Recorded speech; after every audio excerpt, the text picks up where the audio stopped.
కూడా తెలంగాణ ఎంఆర్పీఎస్ నాయకులు ప్రకటించారు. చర్చల సమయంలో ఎన్నో ఏళ్లుగా పెండింగ్లో ఉన్న ఎస్సీ వర్గీకరణ ఇష్యూని కూడా ప్రధాన ఎజెండాగా తీసుకోవాలని రాష్ట్ర ఎంఆర్పీఎస్ అధ్యక్షుడు వంగపల్లి శ్రీనివాస్ సూచించారు. 30 ఏళ్ల కాలంలో వర్గీకరణ పోరాటంలో ఎన్నో ఒడిదుడుకులకు లోనైనా ముందుకు తీసుకువెళ్తున్నామని, ముఖ్యమంత్రుల చర్చల్లో ఈ అంశాన్ని కూడా చర్చించి పరిష్కరించేందుకు కృషి చేయాలని 2 తెలుగు రాష్ట్రాల ముఖ్యమంత్రులకు విజ్ఞప్తి చేశారు. 2 రాష్ట్రాల సీఎంలు రిజర్వేషన్ కోసం కేంద్రంపై ఒత్తిడి తీసుకురావాలని కోరారు.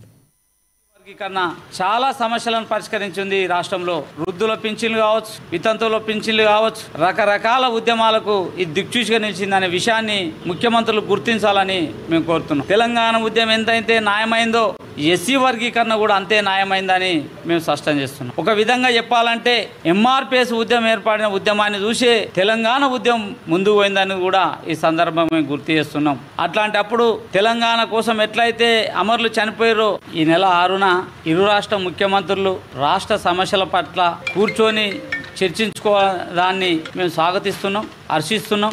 రాష్ట్ర సమస్యల పట్ల అయితే ఎట్లయితే చర్చించుకుంటున్నారో మా వర్గీకరణ సమస్యను కూడా ఆ రోజు చర్చించాలని మేము గౌరవ ముఖ్యమంత్రులకు నారా చంద్రబాబు నాయుడు గారికి, రేవంత్ రెడ్డి గారికి మేము విజ్ఞప్తి చేస్తున్నాం, అప్పీల్ చేస్తున్నాం.